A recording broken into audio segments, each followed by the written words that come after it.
Welcome into With Him podcast. I am Raz. This is my co-host, Dr. J, in all of his glorious cowboy gear. So excited about it. Well, there is a reason for this today. We are super pumped to have in with us our first NFL football coach. And this is also a friend, almost a pseudo family member to me.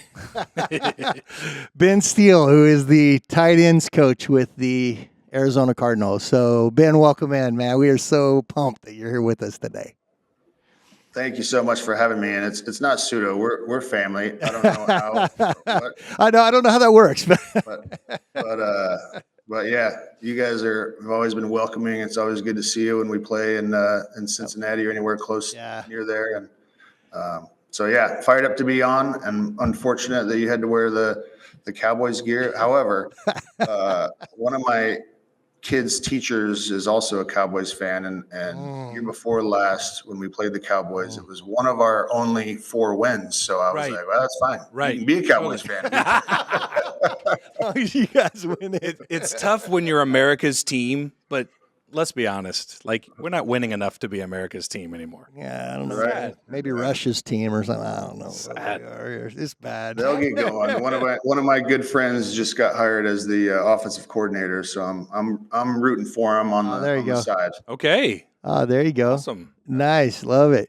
Hey, man. All right. So I got a memory thing for you. You ready for this? I'm going to show it up. Uh-oh. This is when you were with Green Bay. Look at my kids are little. 2 of them are married right now and have kids. That is awesome.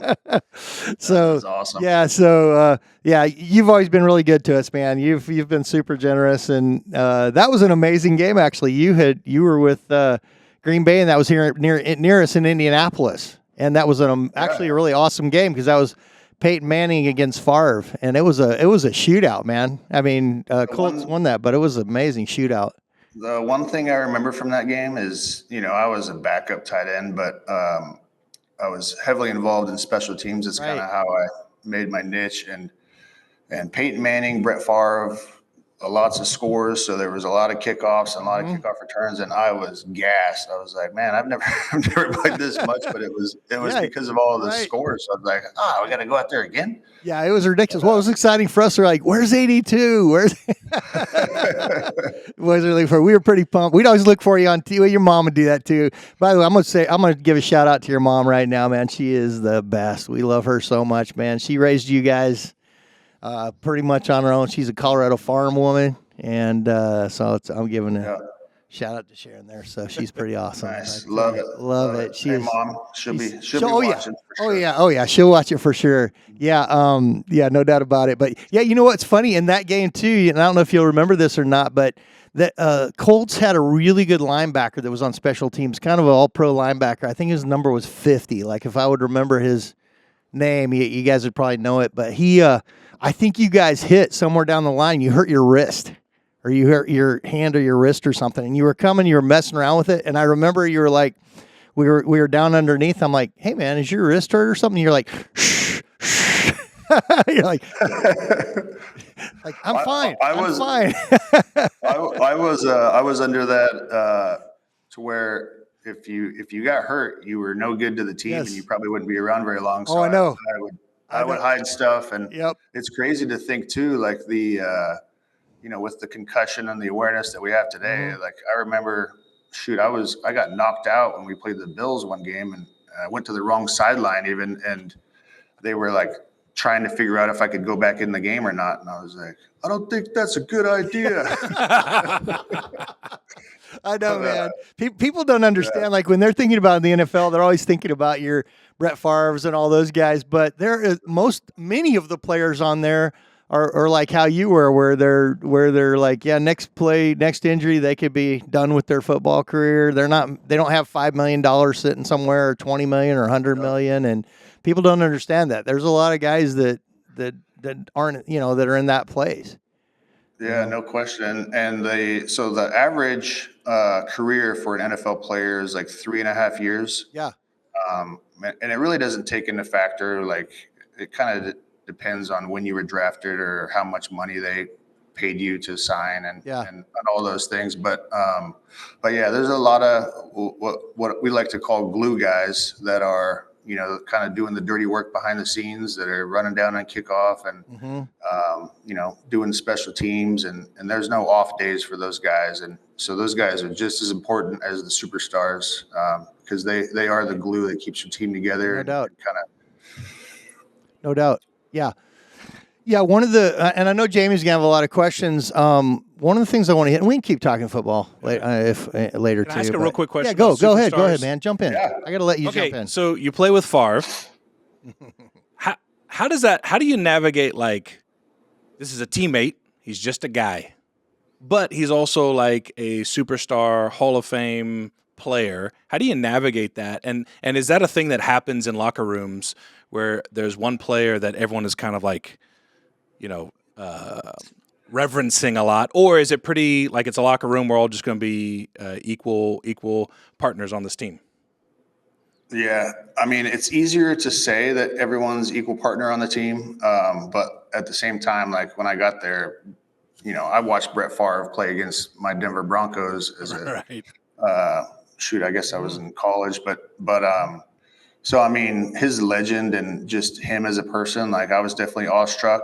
But once you get around those guys and once you're on them, with them on a daily basis, they put their pants on one leg at a time, and they are people, and they're good dudes. And I think athletes in general kind of fall into that realm. Obviously, I'm not really tied into like the Hollywood scene or the music industry or whatever, but the for the athletes, for the most part, like they're dudes that put in a lot of work to get to where they were. And the guys that I've been around that have been the best of the best, Jerry Rice, Brett Favre, guys that were, Hall of Fame type players, they were the ones that put in the work and extra work. And he was so fun to be around. He made practice fun. The first throw he ever threw me, it was, I ran like this boot, and and he's probably like 6 yards away from me, and he does this no look in the end zone. He's like looking the other way and just rifles this thing off my face mask, and it boom, bounces in the air. And I was like, I come back in the huddle, and he's laughing, and I'm like, yeah, real funny when they cut me tomorrow there. Right. And Mike Sherman was the head coach, and he comes up to Brett and he goes, "Hey, Brett, he's standing right next to you. You could have just handed him the ball, like." Right. But so that was my first experience with him. But man, just fun to be around. Made practice fun, and then just the ultimate competitor. Obviously his career speaks for itself. And then I was fortunate enough to be around Aaron Rodgers too when he was drafted as a rookie, and to see him and see his potential, I was like, oh, this guy is pretty good. So is it true that you can kind of tell right away, like when you're seeing someone, you're like, oh, this is at a different level. Like this person is performing and doing their job at a different level than. Yeah, when it's someone like that has that skill set that is really hard to come by, and you just see it happen right away. And so it was, and he kind of struggled actually initially, and then I ended up catching his first touchdown in the preseason. That's awesome. And after I scored, we were playing the Titans, and he says, "Hey, can I have that football?" And I was like, "Yeah, I don't care. Sure, it's a preseason game." I didn't know it was going to be Aaron Rodgers. Right. Aaron Rodgers. So I saw him years after, and I was like, "Hey, Aaron, any chance I can get that ball back?" And he's like, "No." But so yeah, it was, man, I've been so blessed and grateful and fortunate to be around, so many great athletes, and and it is funny to see the similarities to their work ethic and their professionalism. And when it was time to go, like Brett Favre was dialed in and rolling. Aaron Rodgers dialed, like all the guys that were the greats, they had a different level of just being in the moment and being where their feet were, and doing it at the highest level possible. It was really cool to be around guys like that. Yeah, he was kind of at the end of his career, but you became pretty good friends with Jerry Rice, didn't you? When you guys were in Oakland together. Yeah, He was. I probably would say I'm a better friend than he would say that he's a friend to me, but He liked you though. He definitely called you admire. like Big Ben or something, didn't he? Yeah, no, he did like me, and I was always amazed at and it was the end of his career, and he would be the first guy out on the field, Mm-hmm. and he would be not just like warming up. He would be running full blown routes and route running drills. Mm-hmm. Probably 45 minutes before practice started, and I was just like, if I was a receiver and I was a tight end, I was like, yeah, I should probably get out there. But and You're it's the carrying a same. lot more weight though. You can't be out there running like that. Yeah, but I had Tony Gonzalez. He was probably one of the best to ever play tight end. Yeah. He spoke to our tight ends when I was with the Falcons, and it was the same thing. Like, he just was obsessed with his craft, and he would not settle just for being average, and it was a daily task for him. And that's one thing that I preach to our guys. It's like, hey, the great ones show up every day. It's not just one day you're good, the next day you're not. And consistency is the biggest thing, and you could say that about a lot of things in your life, I guess. Yeah, you people don't understand when guys are at this level, and we got to remember, like, every time there's a draft, you guys have a draft coming up. It's like the top one or two guys at Ohio State that's going to be there, along with all these guys who are already great NFL players. So that variance, that percentage of difference between each guy is so tiny in their skill and their capability and all that really it's probably mental mindset and that work ethic that really kind of makes that difference, don't you think? It is, and another funny statistic or whatever is how many like 3 stars, the guys that weren't the best coming out of high school, but the guys that went through some stuff and had to persevere and grind, and they were always going this way, versus the guys that were already told they were the best and they kind of plateau out.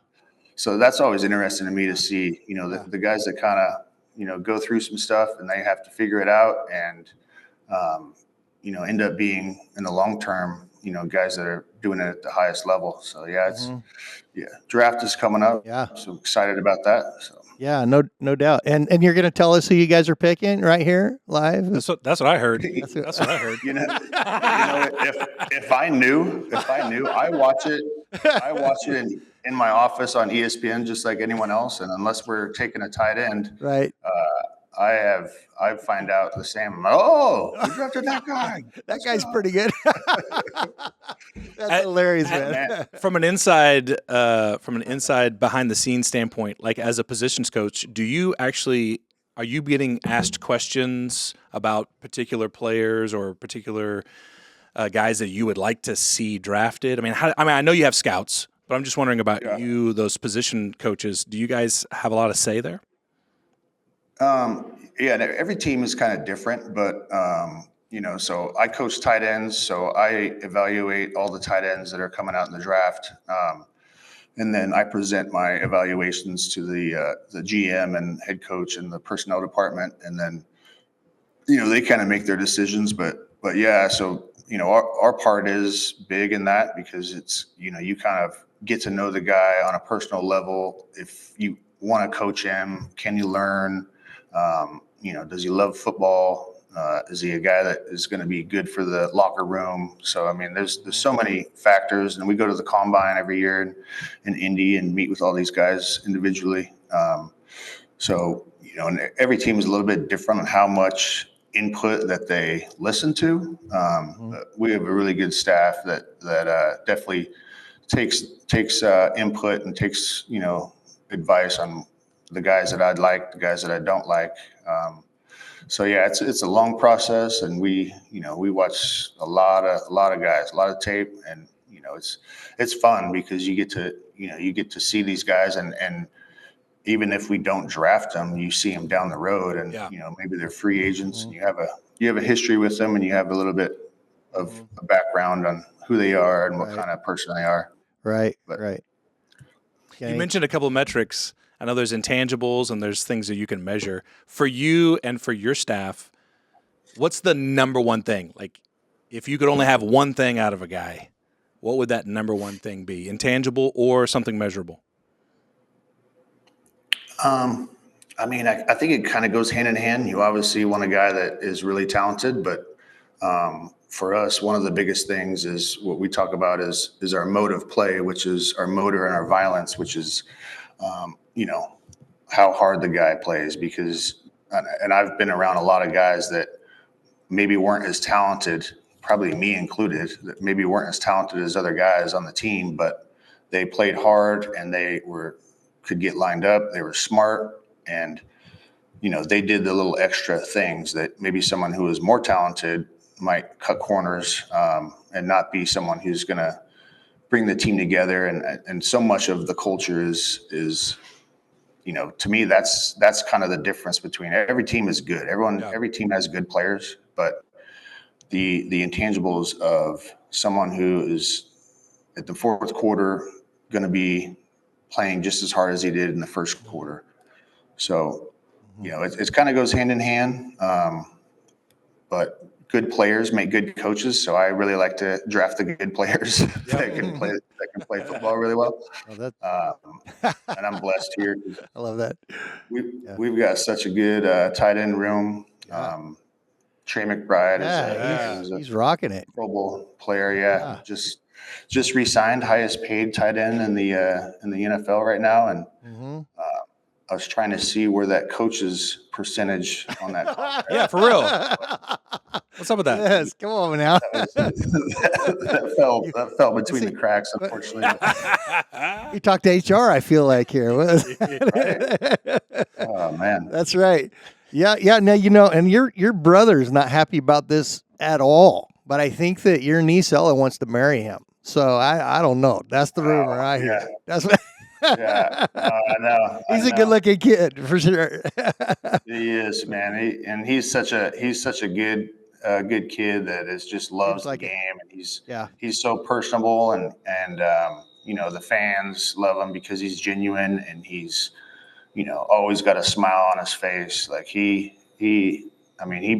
gets me excited just working with him, because I know that he just loves showing up every single day, and it's fun to work with guys like that. Sure. Yeah, for sure. And it's obviously paying off for him. I mean, that guy's money, dude. He's money. So I was hoping he'd come to the Broncos, but whatever. I'm always looking at these guys if you play fantasy football, he can be on your team. That's true. I know. There you go. Right. There you go. Exactly. Hey, one of the things that's a value for Dr. J and I is that we love to raise up the next generation and walking with Jesus and the things that we have to offer in wisdom and things like that. And one of the things that we hear our 20-somethings talking about all the time is, and they feel it or they sense it, is a lack of resilience in this life. Like, and of course, who'd be more resilient than a football player? But I'd love to, and it'll take a little bit of time, but I would love to hear sort of more of your story, or I know it, but I would love for our listeners to hear how you have been resilient, because you're one of the most resilient guys I know, and I'd love to hear it from you. But I know I'm going to throw this out. I'm sorry I don't know this. I can't remember, but because your brother and Pat. But were you at Mesa State or were you at Fort Lewis? I'm sorry, I couldn't remember. So I went to Fort Lewis for 2 years, and got to play with my brother for his last 2 years at Fort Lewis. Okay. And then once he graduated, I was like, I'm out of here. No, okay. But once he graduated, I transferred to Mesa. So then I finished up at Mesa. So yeah, Okay, that's why I was. So you actually did both. Okay, I got you. But so a lot of people don't know. So obviously you were not drafted coming out. You got some free agent kind of thing happening. Can you tell us, like, was San Francisco your first team that you started in the preseason with? And just tell us about your journey, because I always brag on you to people that I know that this guy, man, you overcame a lot of things that would disappoint people out of the game, and you just kept hanging in with it. Come on, tell us a little bit about that, man, because I'm really proud. We've always been really proud of you, and I know that had to be difficult. Tell us a little bit about that with your first year with San Francisco on. I appreciate that. Yeah. And shoot, it's you and all of my family that was so supportive. You know, I couldn't have done it without my entire family. And, you know, obviously my mom was big, and my brother also. Just being supportive and knowing that, you know, it was a grind. I can't remember how many times I got cut, but it was a lot. Yeah, it was. I mean, you were like 3 times to San Francisco, right, or something like that. What are all the teams you did? You were San Francisco, Oakland, Green Bay, Minnesota.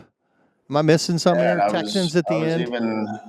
I was even in Seattle for like a month, and then which is, I got a funny story about that experience, but yeah. Right? So it was definitely a grind, and shoot, I couldn't have done it without my faith, honestly. And that was one thing that kind of was the backbone to help me, you know, stay with it and persevere and kind of just let it go. And it took a big burden off my shoulders to just have that feeling of freedom that it was in God's hands. But yeah, so I'm asking about resilience. So if I remember right, like I think a couple of times in there, you were like cut last day. Is that right? Am I remembering that right? Yeah. Shoot, multiple times I was like hanging by a thread and cut the last day, or shoot, it was even one year I was with the Vikings and probably had the best training camp of my career, and you know, they had signed guys and paid them a lot of money, so it was kind of political as far as, you know, who they were going to keep and not keep. So, and they tried to keep me on their practice squad, and that's when I got picked up by Green Bay, and they were not happy with me for leaving Minnesota and going to Green Bay. Right. Do we want to get to the fumble now? Are we going to talk about the fumble at this moment? The fumble, yeah, my highlight of my career. Ready? From your mom. Everybody. Oh, nice. Sports Illustrated. Yes. There's Ben there on the ground, right? That's awesome. So this actually has to be one of the best revenge stories actually in sports. Do you want to tell us what happened there? Do you want to give us a play-by-play on that? Yeah. So we actually ended up playing them 3 times that year. So we played them obviously twice as a division opponent, and then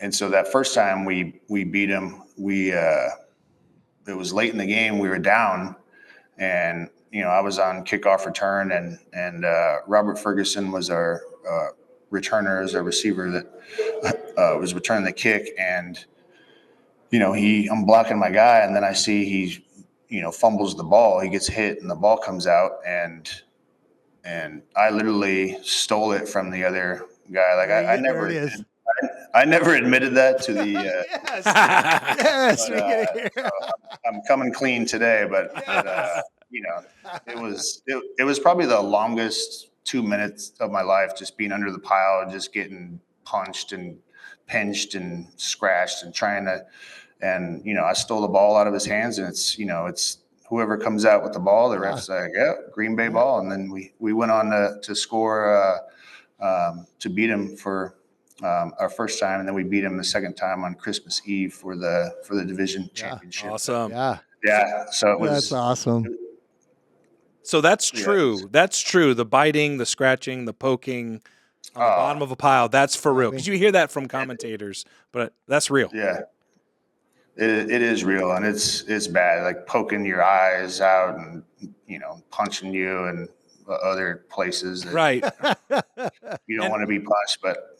And on average, is that true that the ball is also being stolen maybe once or twice or 3 times under the pile? Yeah, for sure. So it's because you know, they don't get a good look at it, and the refs have a hard job. Like sure. I definitely don't want to be in their shoes, because it is tough. So they're trying to figure out who has it, and then it's, you know, at the end of the day, it's whoever comes up with it at the end. And so it was a lot bigger than I thought it was at the time. I was like, yeah, that's just what you do. Like, you better get that ball. Right, right. Yeah. See, he couldn't come on to a podcast where we're going to talk about Jesus and following Jesus. And I just knew that today was going to be a day of confession for you. Well, I forgive you, Ben, in Jesus' name, for having held on to that lie for years. Actually, I see the burden is lifted. The burden is lifted. I can just see it on you, Ben. I do. You feeling freedom? I'm just seeing a light in your eyes. You're just looking free right now. I feel so much freer, and I don't think it was that big of a secret if you actually watched the game. No. Actually, it's funny because even in the Sports Illustrated article, it's like it seemed that this other dude fell on the ball, but they said Ben came up with it. It was a good revenge though, just for a team that cut me earlier. Oh yeah, twice actually. So. Oh yeah, that's right up there with Babe Ruth going from the Red Sox to the Yankees. I feel like So that I don't know if I'm on the Babe Ruth level. No. Right, Dad. So Ben, how did you navigate? I'm just thinking about getting cut, and also you're trying to make this a career. Like this is also like livelihood. Yeah. How in your mind and in your heart did you navigate some of those things? I mean, I'm sure it wasn't just like I'm great, I'm feeling great the entire time. I'm sure there was some pretty dark night of the soul kind of stuff happening. But talk a little bit about that. How did you manage mentally, emotionally? How did you manage, disappointment like that and frustration and how did you manage that? Yeah. So, like I talked about earlier, just, the support system from my family. And one of the things that I did every time that I, got released, I would, they'd fly you back to your hometown and I would, pull into Palisade. And I'd usually stop by my granny's house and, she always had something, whether it was motivational or, and I remember one time that I got released, I came into her house and she said, when God closes a door, he opens a window. And I was like, well, does he want me to jump out or? Right. But she always had, something like that. And it was even when, I finally did make it, and she was definitely try to keep me grounded as far as, when you need something, you ask God for it. And when you don't, you thank him. And, that was always a good reminder. And it was really, and honestly, like I can honestly say that it was when I truly put it in God's hands is when I actually made the roster and I had less stress. The pressure wasn't on my shoulders. It was in God's hands. And I was like, wow, look, whether I've already been cut however many times, like it's in his hands. I'm just going to play free, play fun. And I had fun. Like, and that was the difference. It wasn't stressful as far as, am I going to make the team? Am I not going to make the team? And that affects how you play and or affects how you do anything in life. And when I found that was like, this is in God's hands. And there's the only way that I'm going to make the team if it's his will. And I just had fun and I played the best football I've ever played. And then lo and behold, I made a roster that year. So, it, to me, like that was a huge step also in my faith. Obviously, went to church every Sunday growing up. And, it was at that moment that I was like, okay, I can apply this to every part of my life because there's so many things that you're going to come up against at some point or another. And when you put it in his hands and you realize that, his will is his will, you really can take the pressure off yourself as far as, and to me, that's what the resilience is. It's not me, it's God's resilience. And, and always having that grace for me to know that he's not going to put me through something that I can't get through. And it holds true in everything that I do today with our 5 kids. And, it's a daily basis. And I'm like, okay, he's got the wheel. But, that's good. So yeah, that's really cool. Yeah. Our, obviously our podcast is called With Him Podcast, But you got the verse for us today. You got the verse. Yeah, It yeah, comes from this, which is really good. Jesus So good. is basically saying, "Hey, come to me, walk with me, learn from me, and I'll teach you how to live freely and lightly." And like this whole idea of like if you're tired, you're worn out, to come to Jesus and to actually experience a life with Him. And we call it with Him rather than for Him, because a lot of people are living their life for Jesus and they're trying to prove to Him something rather than what I'm hearing from you, which is, no, I mean, I'm doing this with Him. I'm trying to, literally play football, lead my family, lead my kids, and other things with Jesus. And when you start learning how to do that, He makes a promise. He's like, my yoke is easy, my burden is light, and I will help you, live through your life. So yeah, that's what our podcast is about. So that's awesome. Yeah, and it kind of sounds like, yeah, that's awesome. Sounds kind of like when you came to that place, like you're like, you know what, I think I need to do this with Jesus. Then that as you said, that kind of that freed you up. You actually enjoyed it. That's funny because that sort of is the feel of the scripture. It's like you'll live freely and lightly. Yeah. Do this with me, and you'll live freely and lightly. So you're playing football freely and lightly. I love that. That is so good, man. That is so cool. No question. Yeah. Yeah. Yeah. Another difficult, really difficult place you were in was I remember that you were with Green Bay. You had that really good year with them, and you had like 17 or 18 special teams tackles, something like that. I think you maybe were the first or second best special teams guy on that. And again, correct me if I'm wrong on this. I might be remembering it wrong, but the next year it was almost, I would have thought, you're kind of assumed that you'd be on that team. And if I remember right, even at the end of that year, that preseason, you were on the roster, and I think I either called you or texted you, said, "Hey man, congrats on being on this." And then you said, "No, I'm not on it. They let me go." Was that right? Yeah, that is right. And the hardest part about that too was there's a little bit of a disconnect with the head coach and the GM, and the head coach was like congratulating me and on making the team, and then then I get released the next day, and so that that was tough, just with the mixed messaging, and that's one thing that I really try to do as a coach now is to make sure that I'm honest and upfront and know that they have full transparency and knowing where the players stand, and I always want to talk to them, and I still talk with guys that we might have had here for a week, and I text them and check up on them.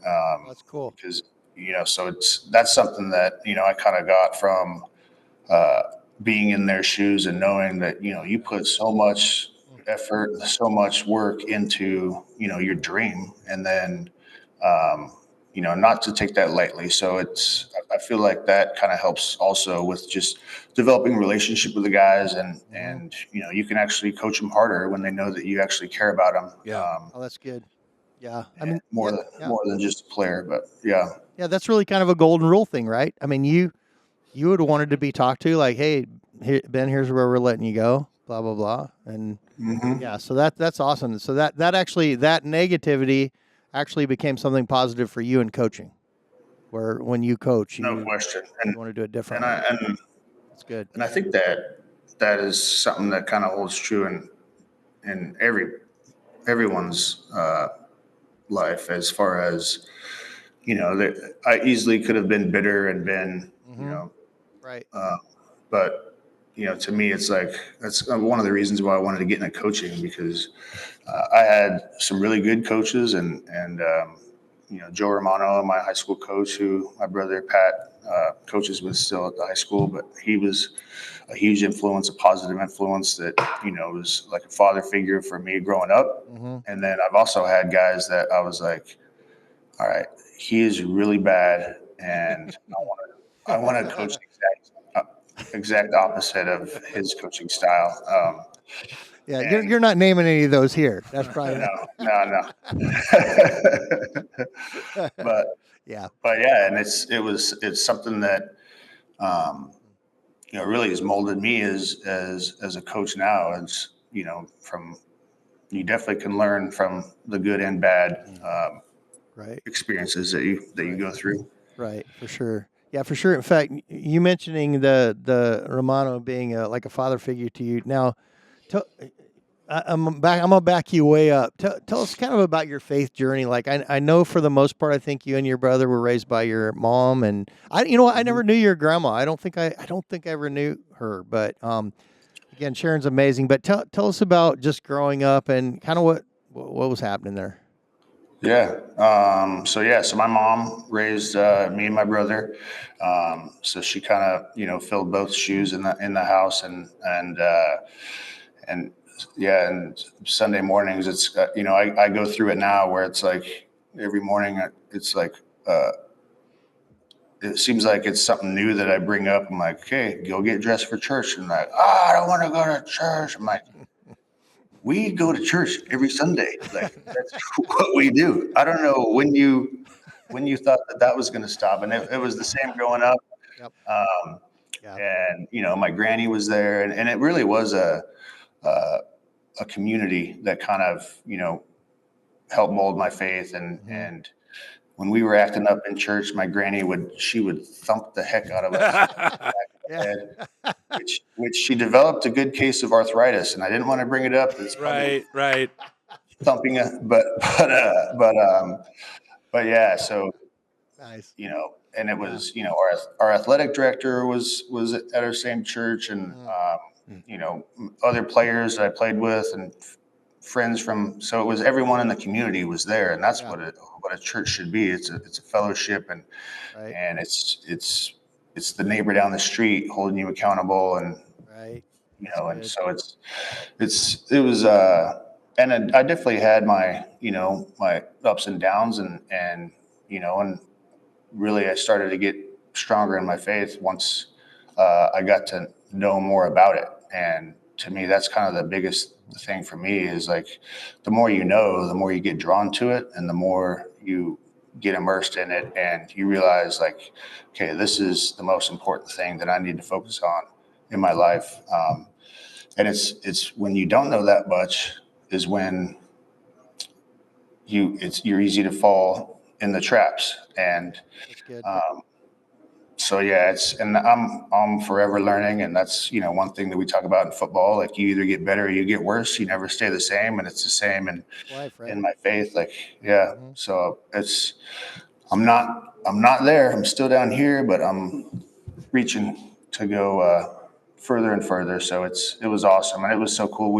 I know we talked about it earlier off the podcast, but just got back from Italy, and so to see the history and to see all the the historical places, it was overwhelming to be in Rome, and yeah, it was really cool. So That's awesome. How would you say, like, you being a follower of Jesus, your identity in Christ, how do you think that has shaped the way you coach the most?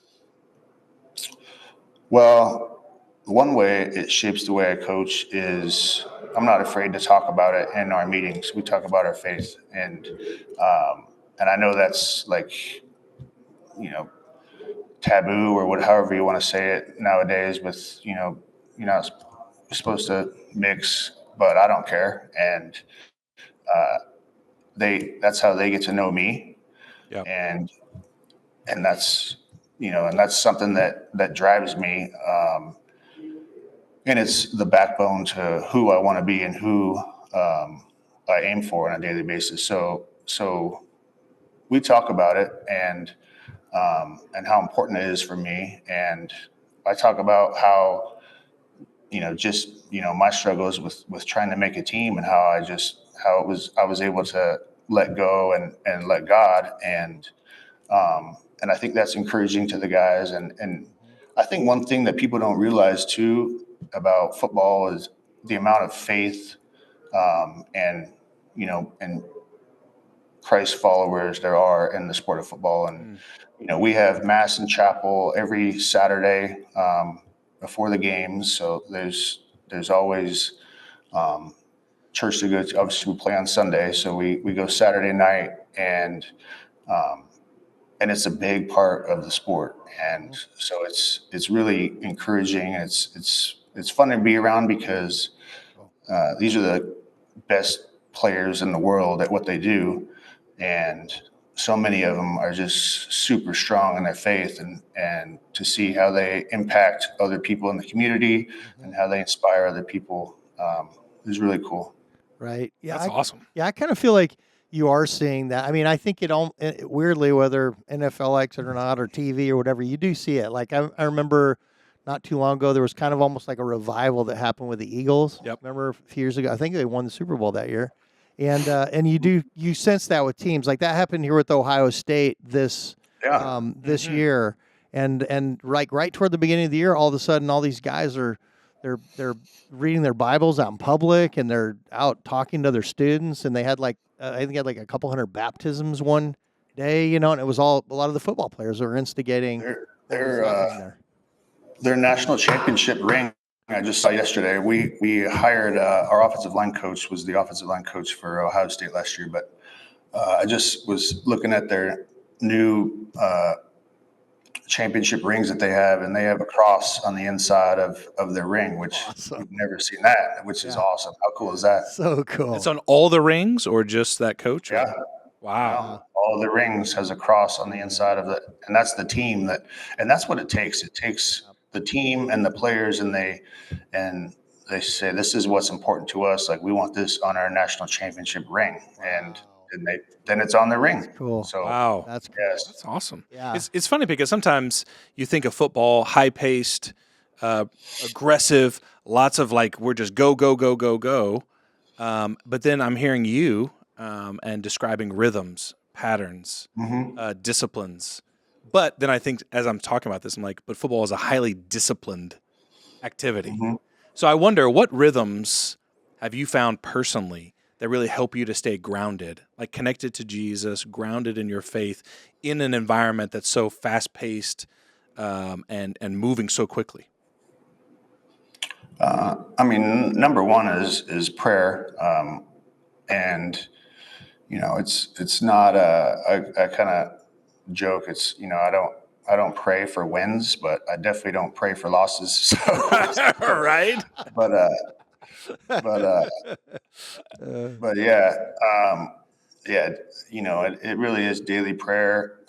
To me, that's like the number one thing. And being with Jesus, and seeking his guidance, and asking that when he gives me guidance that I notice it and see it and follow it.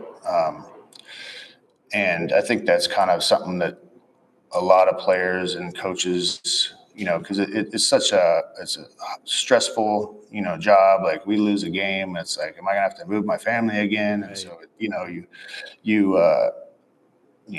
gotta take a step back and realize, like, number one, like, I can't believe they pay me to do this. Like, they pay me to coach football and watch football, which is awesome. So every day is a blessing to wake up and come here to work. And I wear this to work. I dress like a PE teacher, and I get to be around great people, and try to be the best of the best. And so it's something to have that backbone to know that you're not there alone. You have your community, and you have Jesus to help guide. I know this is a crazy question. I was thinking about it. I don't even know. Anyway, I'm just going to ask it and let you think about it. If Jesus were a head coach, what would be his style, do you think? You think he's like a player's coach? He's a schematics guy? He's a tough love guy? What do you think if Jesus was coaching on your staff? What do you think he'd be like? Well, the first thing that I picture is him flipping the tables over, and that's a football guy. As any football coach at halftime, I can see him. It's got Gatorade on it. It's got Gatorade on it. Yes. He's flipping it. Yeah. That's awesome, man. I think I would be. I think people would be surprised that I don't think he's a player's coach, and I think he's a guy that has accountability, and I think one thing I think about sometimes is I've heard one of the pastors that talk about Jesus didn't ever say, like, hey, this is what you should do, like, but you can do what you want to do. Like, he was like, here's what to do this. Right. And,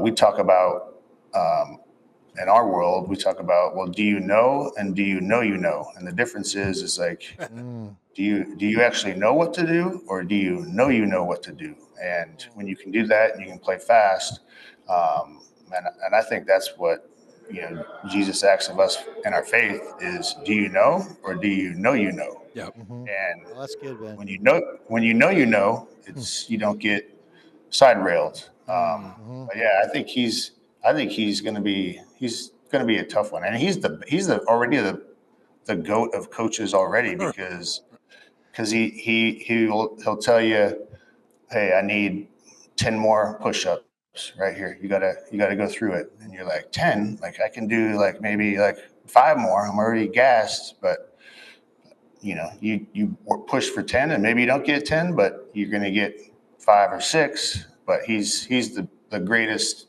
trainer of all time because he's going to ask more of what you think you can go through, and he's going to pull you through it.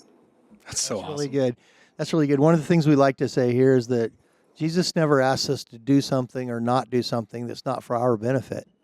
I mean, that's the way you're coaching. When you're telling your tight end to do this or do that, it's for his benefit so that he succeeds and the team succeeds, And so when Jesus is asking something, just as you said, it's like, this is how you do it.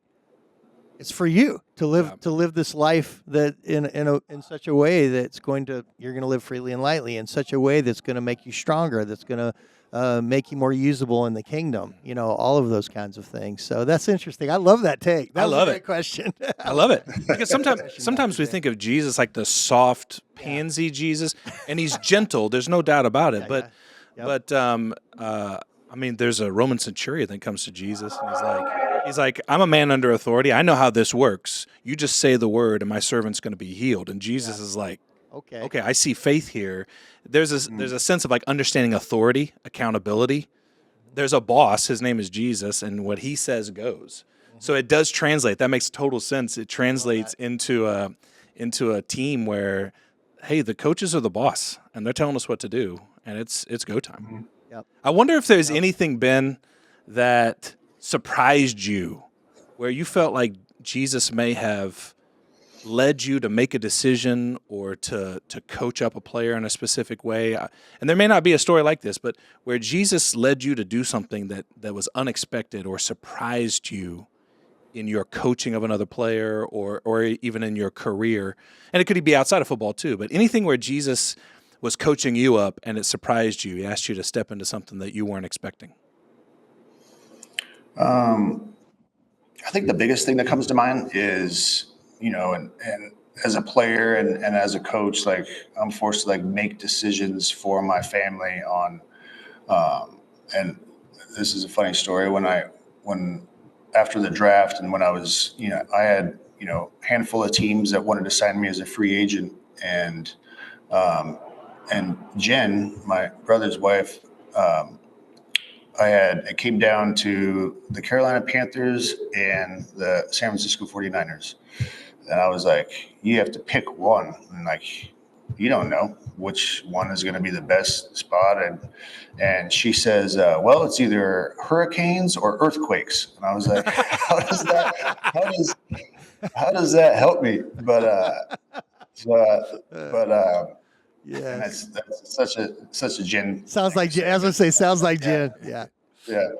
But so those are always tough decisions, and picking a team to go coach for is the same thing, and just knowing that whatever decision that I make, it's the right decision, and that's the place that God wants me to be for whatever reason. And without question, it has always been that way. And every decision that I've made, and with my wife and our family, has been the right one. And for whatever reason that is, and it's the people that we've met and the relationships that we've built.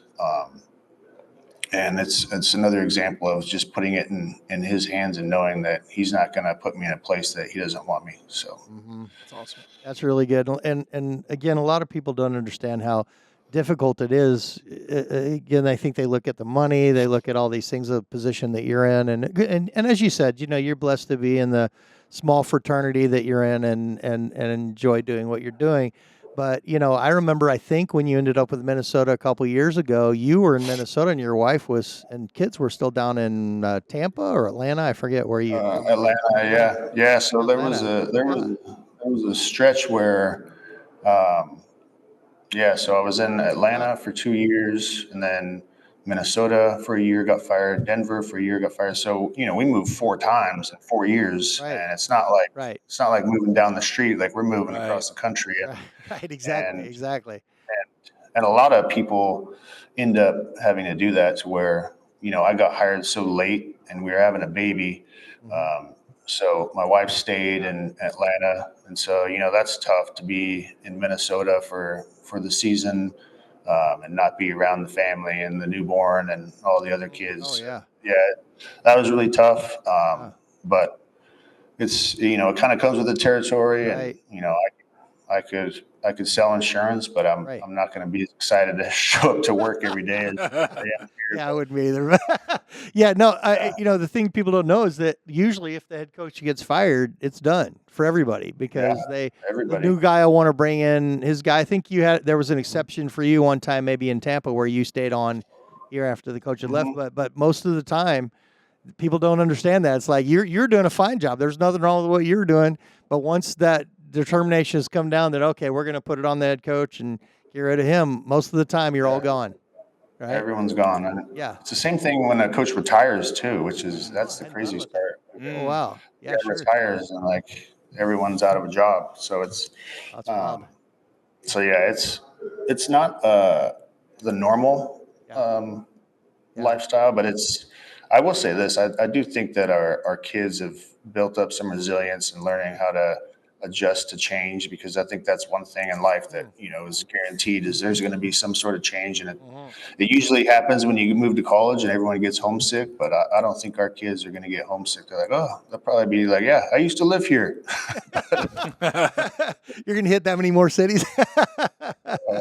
Oh my goodness. I hope not. Hopefully we'll be in Arizona for a while. Me too. Yeah, you guys really like it there, yeah? Yeah, I mean it's gorgeous. I don't know what the weather is there, but it's we've already had some 100-degree days. Yeah. So it's kind of the same as living in Minnesota. Like if you can deal with the month of really cold days in the winter, it's the same in Arizona. If you can deal with the month of extremely hot days, but yeah, it's gorgeous. We got a great community, great schools. Yeah, that's awesome. Yeah. That's cool. Yeah, you might remember this is that my oldest Eli was born in Phoenix, and so we were there for a year. But when we hit was Labor Day weekend in the fall, right? Mm-hmm. Yeah, Labor Day weekend in the fall. That weekend was 117, 118, 117. Ooh. And I looked at my woman and I said, "We are not living here anymore." That's when we moved to Durango. Oh, nice. Yeah, Durango is gorgeous. That place is perfect. But absolutely, when we first moved here, I had all these projects that my wife wanted to do around the house, and I was like, all right, it's 112 degrees. Like, I'll do it at night when it gets a little cooler. Right. Well, at night it doesn't get below 100. So I was like, okay, January is when. Totally. Yeah, I remember when I first, because you're a Colorado guy, and it's pretty warm in Palisade, in Grand Junction, in that area. It's a little bit of a high desert there. And but still, when you come out of a theater at night, it's 11. You walk out and it's like, oh, this is nice and cool. I was expecting that in Phoenix, man. You walk out 11, it's like it's like somebody standing with a blow dryer, right in your face. No question. It's like, what is this place? But hey, man, more power to you if you guys are digging it there and it's working out, and you're loving it and it's working out for you guys. But talking family, I'm just wondering about football coach schedule and family life. It seems like that's tough to balance. So I'm just wondering, could you give us big picture, in a 12-month span, when are you on, and then what are the real tight, I have to focus here, and then what are the times where you're off, and then how do you balance that with family life, being a dad, being a husband? How do you navigate those two things? Yeah, it is hard because there is a big time commitment, and it really kind of varies by team. And one of the things our head coach says, Jonathan Gannon, like one of our first days, he's like, listen, if you're here all night long, it either means you're not that smart or you're not very organized or efficient. And I was like, all right, I'm leaving now. I'm the smartest one. But it is true. And, and really it's kind of, we have, 4 weeks or whatever off during the summer before the season starts. And you kind of get that knot in your stomach once the season starts, because it's almost like, you say goodbye to the fan because you're going to be in the office, and there's no days off. It's 7 days a week and you're there all day, every day. And, few days towards the end of the week, once the season starts, I'll actually make it home before the kids go to bed. So that's always good. But then you're traveling, and you're on the road and you're missing games and you're missing, recitals and all the kids stuff. So that's hard. But, the other side of that too is the off season is pretty awesome. And, a lot of head coaches, and our head coach especially, is really awesome about, hey, my kid's got a basketball game in the off season, and you're not going to miss that. And so, we're able to make that up in the off season, and really have a normal, like not necessarily 9 to 5, but it's closer to banker hours, I guess, is how you could relate it to. But it's the off season really makes up for it. And obviously, my wife is a rock as far as Must be amazing. Yeah. handling 5 kids and driving them to school, by herself, and all the other stuff that they have to do. And then just being gone. And so it's, and a lot of FaceTimes, and, and I'll bring, when I can, bring them to work with me for, a walkthrough or night meetings or something like that. But yeah, the biggest thing that, probably not the biggest, I've been lucky to not miss any of our kids' births. They were all, except for one, born during the season, which is bad planning on my part. But so I've been blessed to be able to be at every one of those. But one of the almost traumatic things for me was, I'm getting on a plane to go somewhere to play a game, and my wife calls, and it's my daughter on the phone, and she's crying, and she's like, "Dad, can we get a cat?" And I was like, "What?" I'm like, "Get a cat?" I'm like, "No." I'm like, we're at the pet store, and I'm like, "Yeah, put your mom on the phone." I'm like, "Dude, I thought she had a soccer game." She's like, "Yeah, we had extra time. We stopped at the pet store." And I was like, "Do not get a cat." And I'm not there. So I'm like, okay. And so I'm like, she gets back on the phone. I go, "Listen," I go, "Ellie, if you score 3 goals in the game, Oh boy, we can get a cat." She hasn't scored a goal all year. Right. So I'm like, 3 goals is sounds strong. impossible. That's a strong, yeah. We're about to take off, and my wife calls me, and she's like, "Ellie's got 2 goals." And I was like, "Get her out of the game right now." See, Ben goes along with us that we understand that cats are actually from the devil. No, we're not They're trying to. demonic. We're not trying to do Cats. cats. No. So did she get that 3rd goal? What happened?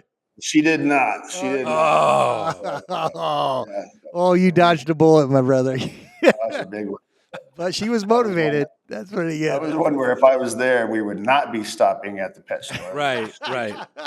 Okay, so there's one of the biggest struggles right there with being a coach and the family. That's a bad one. I mean, that was a good example for us. Ownership. Poor Jamie, he's getting run over by his family. He's got all kind of pets in his house that he doesn't want. We got 2 dogs. We got rabbits now, which is bro. For me. Oh. And and we did have gerbils or hamsters, or one of them, right? And that was another one during the season. I thought we had one hamster like the entire time.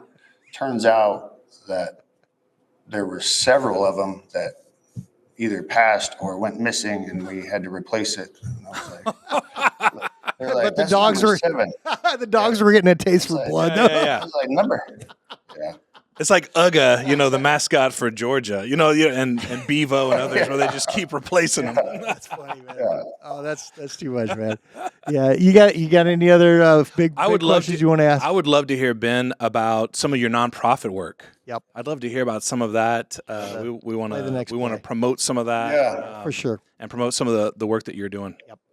Yeah. Yeah, so I started Play the Next Play Foundation, which was kind of a tribute to my dad, who was in the Marines and was in Vietnam. And when he passed in 2008 or 9, my brother and I were going through his stuff, and we found a journal that had, his journal notes while he was in Vietnam, and then randomly there was a football play drawing in there of just him. Obviously, was thinking about football. He was a football player, and I was always really supportive and definitely wanted to get involved in helping veterans and somehow, and that was kind of the kickstart to me wanting to do something with that. And so that's kind of been the logo, and we've done some stuff with helping families, over Christmas, whether it's buying veterans and their kids gifts, that they couldn't afford or whatnot. That's cool. Yeah. Yes, we bought gifts one year, and then we also donate to other nonprofits that do a good job of supporting veterans and their families. The Pat Tillman Foundation. Mm-hmm. Yeah, I knew you were big into Pat Tillman. Yeah. Yeah, which they just had their race this last weekend here, but and obviously that was the first jersey my son wore was Pat Tillman's jersey here. So it was fun being with the Cardinals and seeing his locker. Oh yeah, day, totally. but, That's cool. I was gonna say it's really cool you ended up there. That's yeah. neat. So it's been fun. It's been hard because it's hard to plan stuff when you move for different places in 4 years. So I'm like, all right, I can't plan a golf tournament to raise money. Right. I don't know where I'm going to be next year. So it's Right. so I'm excited to be here, and just renew my contract. So I'm excited to be here for a little while. Get it back and rolling again. I'd like to get some scholarships for some kids of veterans and their families. That's awesome. Right. Yeah. So for the listener out there, we will make sure that we've got all of the all the links, everything that you need to give into Play the Next Play, and or whatever whatever you want us to put up there. But we'll have that for you guys. So that'll be really cool. Hopefully we can get some stuff going from that. Thanks for absolutely. Thanks for bringing it up. It's been fun. It's also something that's rewarding, and and it's important for my kids to see that too. That absolutely. That gives them a connect to your dad as well, right? To their grandfather. Mm-hmm. So and that legacy. So that's really. I'm curious. What was the play? You know what's funny is I wish I had. Because I have like the gear with the drawing on it, but it was like a power play, but it's like the tight end wasn't doing anything, and I was like, "What the heck?" Why is it right, Dad? Come on, Dad. So couldn't have been that good a play, so I'm not thinking. It's a typical O lineman. He was O lineman. It was a typical O lineman power play. So he didn't know what the receivers and tight ends were doing, but he had the O line. Was he an offensive lineman? Yeah, he was.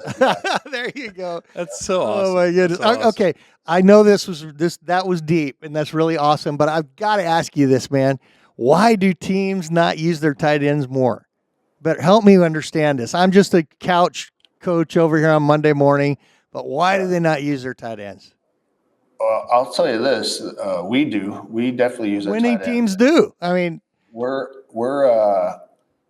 number one in the league, I think the last 2 years, of using 3 tight ends in a game. So using, what we call 13 personnel. So 1 receiver, 3 tight ends. We ran that the most of any team in the league. So we use all of our guys play.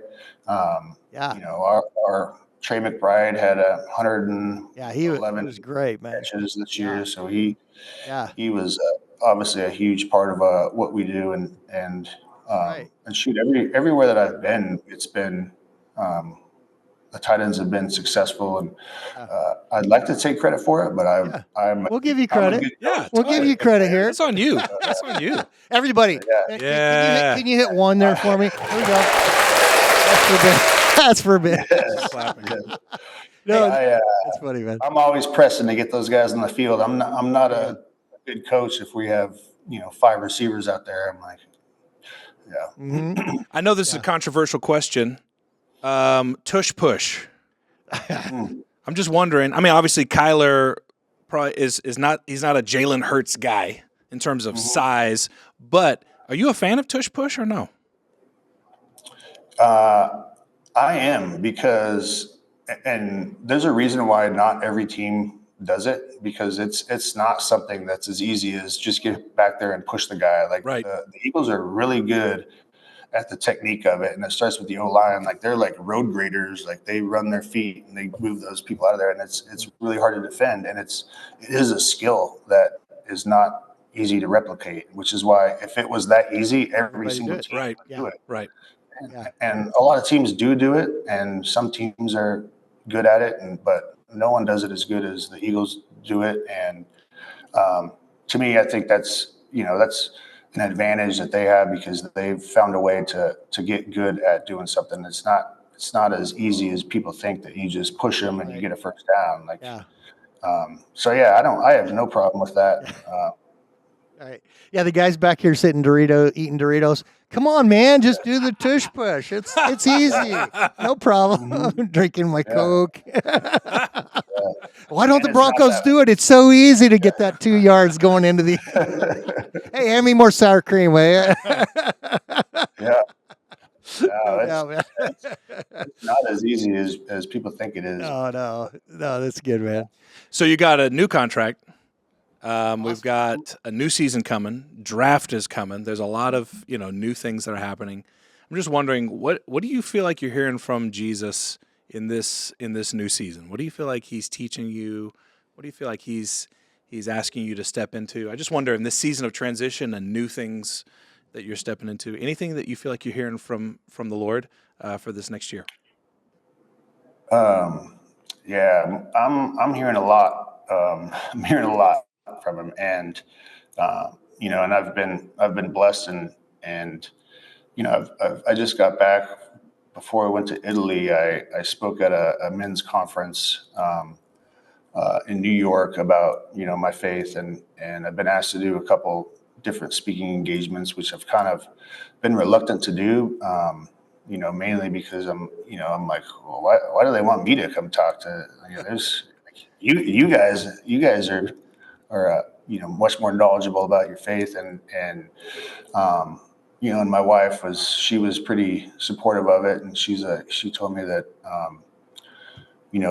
God doesn't always call the qualified; He qualifies the called, and I'm still waiting to get qualified. I'm still working towards that. You're there, bro. You're there, bro. But that has forced me, and it's been a blessing as far as stepping up my game and getting to know Jesus on a deeper level. All right. To be able to talk about it, to do the podcast, and to encourage people, and it's as simple as, and it's something that I didn't think about for years, was like just even when I eat lunch and I say a quick prayer before I eat, and to see other people like, oh, well, he's praying, like I'm definitely a believer, so I should pray too. So it's a trickle effect, and it encourages people, and so that's kind of been something as of the last probably 5 years, where I've been kind of more outspoken and more upfront about my faith, and to see how that has affected people around me is encouraging. And I know that it's just the beginning of that, and how this season is going to unfold is another testament to